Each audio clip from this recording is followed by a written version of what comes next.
Muy buenas tardes, amigos. Es Perú 21 TV y a continuación vamos a conversar con el señor Pío Pantoja. Él es presidente de la Asociación de Panaderos y él nos va a dar una mirada sobre cómo afectó la medida que hoy el candidato Pedro Castillo ha dicho en el último debate nada más aquí el sábado sobre cerrar las importaciones. ¿Cómo esta medida puede afectar al bolsillo de todos los peruanos? Ya esta medida se vivió en años anteriores en el primer gobierno del expresidente Alan García. Muy buenas tardes, señor Pantoja, ¿cómo está? Muy buenas tardes, señorita. Encantado de escucharle y muchas gracias por esta entrevista. Yo quería consultarle sobre esos años, en los años donde Alan García decidió cerrarle el paso a las importaciones. ¿Y qué pasó con ustedes, con los emprendedores? Sobre todo para el sector de los emprendedores en las panaderías. Mira, con los mismos argumentos que hoy esboza el señor Castillo, Alan García, con el cuento de la protección de los insumos y de los productos y los servicios que hay en el Perú, lo primero que hizo fue cortar la importación de trigo una buena parte. Lo que hizo fue, al reducir la importación, obviamente había mucho menos oferta, menos del 50% de la demanda que los panaderos necesitaban para producir pan que el público pedía. Por eso es las colas que había en las panaderías, porque nosotros también no podíamos vender más de 20 o 10 unidades, porque si no, en las primeras 10 personas se acababa toda la producción. En esa época nosotros éramos aproximadamente 5.600 panaderías. Hoy somos 16.000 panaderías. En esa época nosotros éramos los patitos feos, los mal vistos por el público, porque pensaban que nosotros no queríamos producir pan o queríamos compartir con otros productos, acondicionar la venta con otros productos, que eso era muy común. Si yo quería comprar harina, la distribuidora nos decían, cómpranos atún, cómpranos productos que le llamábamos hueso, café, a cambio de que le compráramos manteca, harina, azúcar, y eso se llamaba especulación, ¿no? Entonces, Claro. eran momentos muy incómodos, traumáticos, saber en qué momento van a inspeccionarnos. Todos los días venían. Por eso le digo, no se sabe en qué momento venían, pero generalmente venían 8:30 y se turnaban. Y muchas veces hemos encontrado en la puerta 3 o 4 inspectores de distintas instituciones para controlarnos. Entonces, ¿Cómo trabajar hacían en en esas ese condiciones entonces, era señor muy difícil. Pantoja? Te Discúlpeme que le repito, haga esta el público interrupción. nos echaba la culpa por los mismos argumentos que está colocando el señor Castillo, la protección del trigo. Pero le digo, en el Perú solamente hay 8% de la demanda interna. El Perú solamente produce el 8%. A eso No, me no habría iba. que proteger, A eso pero me iba, igual señor Pantoja. van a impedir que la importación de trigo sea fluida y comprada por los propios usuarios, que son los molinos. En esa época, quien compraba el trigo, increíble, era una oficina del Ministerio de Agricultura, llamada CIA, se llama Sistema de Importación de Alimentos. Ellos eran los que compraban el trigo. Ahora, hay 3 tipos de calidad de trigo. ¿Y qué tipo de trigo cree que compraban? Compraban la peor, la tercera. ¿A quién se lo daban? A ENSI.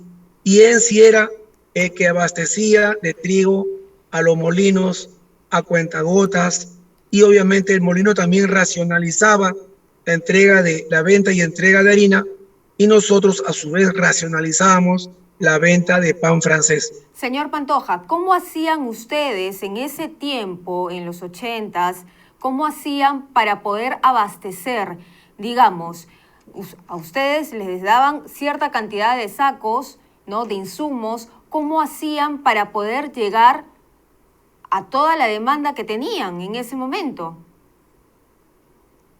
Es una excelente pregunta. Primero, como les digo, al igual que en otros gobiernos, teníamos que pagar sobrecosto por ¿Cuánto lo de bajo, sobrecosto? porque alguien compraba más y lo revendía. Y generalmente eran los del gobierno.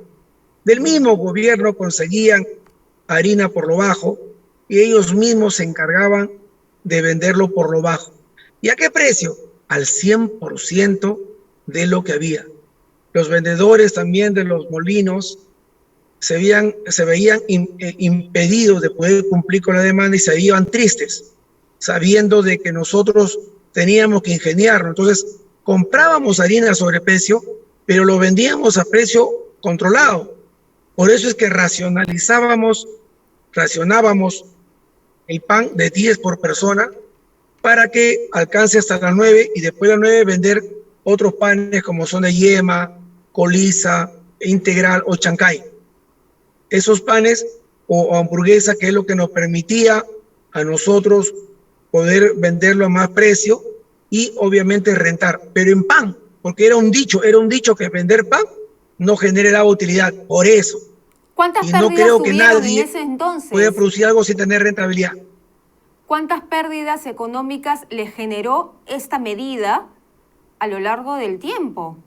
Digamos, en el primer gobierno de Alan García. Aparte de pérdidas económicas, era porque teníamos que sobreexponernos, teníamos que estirar nuestro tiempo, dedicarnos exclusivamente a conseguir harina. Ese era, como en época del apagón, nuestra función principal era conseguir energía, tener información para poder producir o conseguir leña, porque en esa época teníamos horno de ladrillo y se podría calentar con leña. Ese era un trabajo y teníamos que dejar a otros que hagan el pan, ya nosotros no podíamos hacerlo. La pasábamos todos los días, todo el día, buscando harina, azúcar, leche. A veces teníamos harina, pero no a veces teníamos azúcar, no teníamos harina. La pérdida fue emocional, no es como ahora. No estamos no estamos ahora en un lugar en un momento tan adecuado, pero no era tan complicado como antes, ¿no? Creo yo que era más fue la salud emocional, porque nuestros hijos nos decían: papá, ¿por qué no estás en la casa? O ¿por qué la esposa decía todo el día en la calle? Y es que teníamos que ir a buscar los insumos para poder asegurar la venta el día siguiente. Señor Pantoja, ¿y en ese entonces cuántas panaderías había? Aproximadamente no pasábamos los 6.000 panaderías. Los 6.000 panaderías. No pasábamos las 6.000 panaderías en esa época a nivel nacional. Hay?